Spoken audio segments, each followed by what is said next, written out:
4월 11일 토요일 하나님께서 저희에게 주시는 말씀은 마가복음 15장 33절에서 47절까지의 말씀입니다. 마가복음 15장 33절에서 47절까지의 말씀을 드라마 바이블로 함께 듣고 보시겠습니다. 제6시가 되매 온 땅에 어둠이 임하여 제9시까지 계속하더니 제9시에 예수께서 크게 소리 지르시되 엘리 엘리 라마 사박다니. 이를 번역하면 나의 하나님, 어찌하여 나를 버리셨나이까 하는 뜻이라. 곁에 섰던 자 중 어떤 이들이 듣고 보라, 엘리야를 부른다. 한 사람이 달려가서 해면에 신 포도주를 적시어 갈대에 꿰어 마시게 하고 가만두라. 엘리야가 와서 그를 내려주나 보자.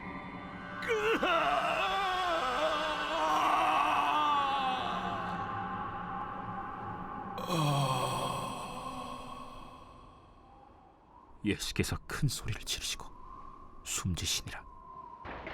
이에 성소 휘장이 위로부터 아래까지 찢어져 둘이 되니라. 예수를 향하여 섰던 백부장이 그렇게 숨지심을 보고 이 사람은 진실로 하나님의 아들이었도다. 멀리서 바라보는 여자들도 있었는데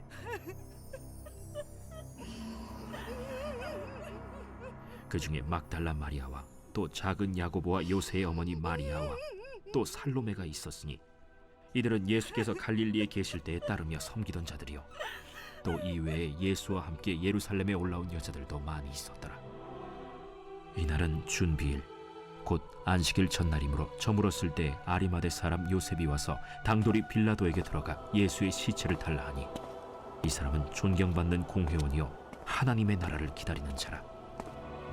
빌라도는 예수께서 벌써 죽었을까 하고 이상히 여겨 백부장을 불러 죽은 지가 오래냐 묻고 백부장에게 알아본 후에 요셉에게 시체를 내주는지라. 요셉이 세마포를 사서 예수를 내려다가 그것으로 싸서 바위 속의 판 무덤에 넣어두고 돌을 굴려 무덤 문에 놓으매 막달라 마리아와 요새의 어머니 마리아가 예수 둔 곳을 보더라. 고난주간의 마지막 날입니다. 지난 한 주간 예수님의 고난을 묵상함으로 구레네 시몬처럼 예수님의 십자가의 무게를 조금이나마 경험한 한 주가 되었기를 바랍니다. 오늘의 본문은 주님께서 십자가에서 돌아가시는 가장 슬프고 어두운 장면이라고 할 수 있습니다. 33절을 보시면 유대 시각으로 제6시부터 제9시, 곧 로마 시각으로는 가장 밝은 정오 12시부터 오후 3시까지 온 땅에 어둠이 임합니다. 이는 마치 예수님의 고통과 절규에 침묵하실 수밖에 없는 성부 하나님께서 차마 처형 현장을 보지 못하시고 잠시 눈을 감으신 것만 같습니다. 이 어둠은 구약에서 예언된 여호와의 날의 현상으로 아모스서 8장 9절과 10절에 기록되어 있습니다. 주 여호와의 말씀이니라. 그날에 내가 해를 대낮에 지게 하여 백주의 땅을 캄캄하게 하며 너희 절기를 애통으로 너희 모든 노래를 애곡으로 변하게 하며 모든 사람에게 굵은 배로 허리를 동이게 하며 모든 머리를 대머리가 되게 하며 독자의 죽음으로 말미암아 애통하듯 하게 하며 결국은 곤고한 날과 같게 하리라. 이 말씀에서는 하나님의 심판이 백주대낮의 캄캄함으로 임할 것이며 무엇보다 독자를 상실한 아픔을 당하게 될 것이라고 말하고 있습니다. 그러나 정작 독자를 잃은 애통은 순전히 성부 하나님의 것이 되고 말았습니다. 우리를 향했던 심판이 오로지 그 아들이신 예수님에게 향했고 성소의 휘장이 찢어지듯 예수님의 몸이 찢어지는 순간 아버지이신 하나님의 마음도 찢어졌을 것입니다. 그리고 34절을 보시면 하나님의 아들이신 예수 그리스도께서 크게 절규하시며 고통을 표현하십니다. 나의 하나님, 어찌하여 나를 버리셨나이까. 이 구절에서 예수님은 나의 하나님이라는 표현을 2번 반복하십니다. 이를 통해 우리는 하나님과의 특별하고도 친밀한 관계와 더불어 그 친밀하신 분께 버림당하시는 아픔을 더욱 극적으로 느끼게 됩니다. 어떤 이는 하나님이신 예수님의 고통이 크지 않았을 것이라고 이야기하지만 우리는 주님께서 십자가로 응축된 모든 인류를 향한 엄청난 형벌을 받고 있으시다는 것을 인지해야 합니다. 더 나아가 우리는 우주보다 크신 하나님께서 이렇게 고통스러워할 정도로 우리의 죄값이 크다는 것을 깨달아야 합니다. 예수님은 십자가의 육체적 고통은 물론 십자가로도 담아낼 수 없는 모든 인류를 향한 심판을 그 순간에 완전히 다 받으셔야 했습니다. 그 중에서 무엇보다도 가장 큰 고통은 바로 삼위일체이신 하나님으로부터 분리되는 것입니다. 우리는 예수님의 절규를 통해 이러한 영적 단절과 고독의 고통이 얼마나 큰 것인지를 짐작할 수 있습니다. 그러나 이는 원망이나 실망의 부르짖음은 아니었습니다. 시편 22편 1절에 예언된 하나님의 뜻을 성취하기 위한 예수님의 자발적인 외침이고 더 나아가 절망과 비극 너머로 보이는 궁극적인 승리를 바라보는 확신의 선언이기도 했습니다. 예수님 당시 유대인의 관습에 의하면 시의 첫 구절을 인용하는 것이 시 전체를 인용하는 것과 같은 것임을 알 수 있습니다. 즉 시편 22편 1절에 나타난 어찌하여 나를 버리셨나이까 라는 말씀을 인용하시면서 시편 22편의 결론인 궁극적인 승리를 표현하시는 것으로도 해석할 수 있습니다. 그리고 37절에서 예수님은 큰 소리를 지르시고 숨지십니다. 아마도 이 큰 소리는 다 이루었다 혹은 아버지여 내 영혼을 아버지께 맡기나이다 라는 소리였을 것입니다.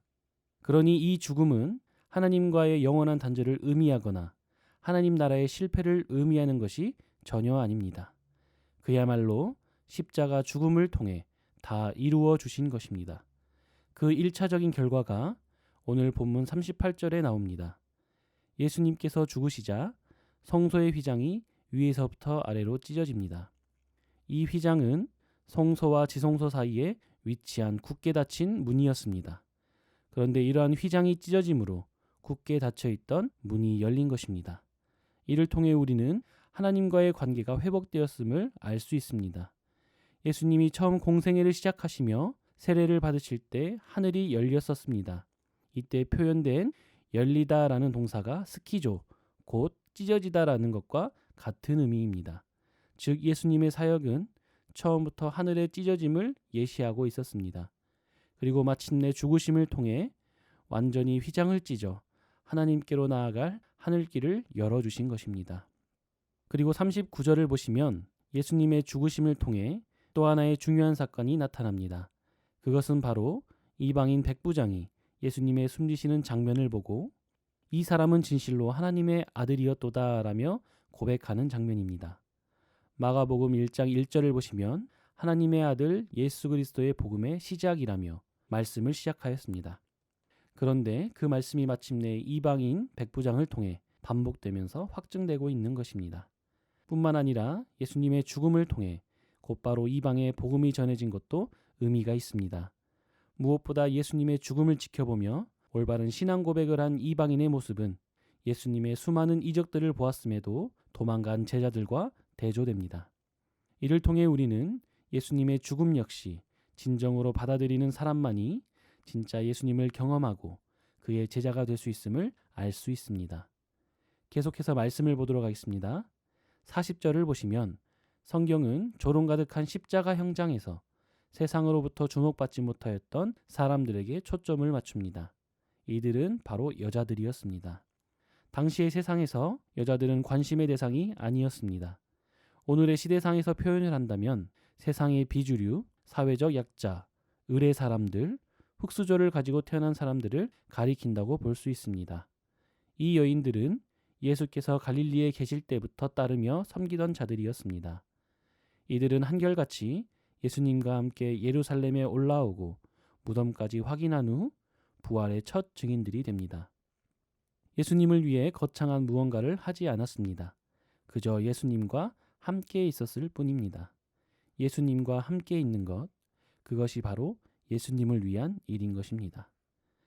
43절을 보시면 좀 전과는 달리 이번에는 세상의 주류라고 볼 수 있는 사람에게도 초점을 맞추고 있습니다.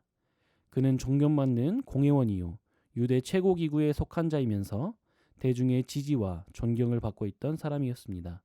그런데 그가 당돌하게도 빌라도에게 들어가서 예수님의 시신을 요구합니다.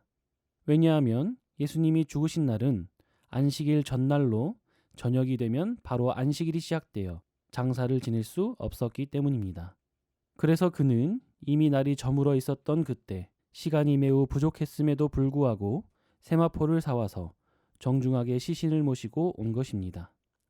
이는 자신이 속한 공의회의 결정에 반하는 행동이었기 때문에 불이익을 당할 위험이 있었습니다. 뿐만 아니라 로마법상 죄인의 시체를 예우할 수 없는 상황에서 반역자로 처형된 자와 엮이게 되면 목숨이 위태로울 수 있는 상황이었습니다. 그야말로 목숨을 걸고 예수님의 장례를 치른 것입니다. 이로써 부자와 함께 묻힌다고 예언된 이사야서 53장 9절의 말씀이 성취됩니다. 아리마대 사람 요셉은 거듭난 자로 하나님 나라를 기다리던 자였습니다. 그는 세상 나라가 전부가 아님을 알았기에 자신의 부와 지위를 주님을 위해 사용할 수 있었던 것입니다. 말씀을 맺도록 하겠습니다. 오늘 우리에게 주어진 하나님의 말씀은 우리에게 어떤 사람이 진짜 제자인지를 알려주고 있습니다. 참된 제자는 끝까지 주님과 함께하며 예수님께서 죽으신 이후에도 끝까지 사랑하는 사람입니다. 뿐만 아니라 하나님 나라의 백성으로서 이 세상 나라가 전부가 아님을 알고 하나님 나라를 기다리는 자인 것입니다. 주님과 끝까지 함께하여 참된 제자의 삶을 살아가며 하나님 나라의 백성으로서 하나님 나라를 기다리는 새순의 성도님들 되시기를 바랍니다. 오늘의 말씀을 생각하며 함께 기도하겠습니다. 우리의 진정한 왕이시며 사랑이신 하나님 아버지, 우리를 하나님 나라의 백성으로 삼아주심에 감사를 드립니다. 우리가 살아가는 세상 나라에서 비록 가진 것이 없는 별 볼 일 없는 인생일지라도 하나님 나라에서는 주님과 끝까지 동행하는 주연으로 살게 하옵소서. 혹 가진 것이 많더라도 세상 나라가 전부가 아님을 알아 하나님 나라를 위해 달리 사용할 줄 아는 사람이 되게 하옵소서. 그래서 가진 것이 많으나 적으나 우리를 위해 자신까지 모든 것을 주신 예수님을 위해 살아가게 하옵소서. 또 이 시간 열방과 민족을 위해 기도할 때 전 세계적으로 전염병이 창궐하고 있는 이때 어려움으로 인해 혼돈에 빠진 열방을 하나님의 공의와 사랑으로 다스려 주옵소서. 그리고 예배당에 모이기 힘든 상황 가운데 한국교회 성도들이 교회 밖에서 더욱 빛을 발하게 하옵소서. 또 이 시간 교회를 위해서 기도하기 원합니다. 부활절 감사 예배가 현장 예배와 온라인 예배로 드려지는데 주님의 부활하심에 감사함으로 예배하는 모든 성도들이 되게 하시고 담임 목사 천빙 과정이 하나님의 은혜와 섭리 안에 이루어지게 하옵소서. 또 오늘 토요일은 연미족 정붕 선교사님을 위해 기도하는 날입니다. 선교사님들을 위해 기도하실 때 코로나로 인한 어려움 가운데 선교의 문이 막히지 않게 하시고 진행되는 사역 가운데 지치지 않도록 주님 함께하여 주셔서 맡겨진 사명 잘 감당케 하옵소서. 또 이 시간 환우들을 위해서 기도하기 원합니다. 중한 질병 중에 계시는 김인혜 집사님, 김광순 집사님, 김영자 권사님, 김기석 집사님, 그리고 김찬준 집사님 또 이외에도 아픈 환우들의 온전한 회복을 위해 기도해 주시기 바랍니다. 이 시간 이러한 기도 제목들 가지고 함께 기도하도록 하겠습니다.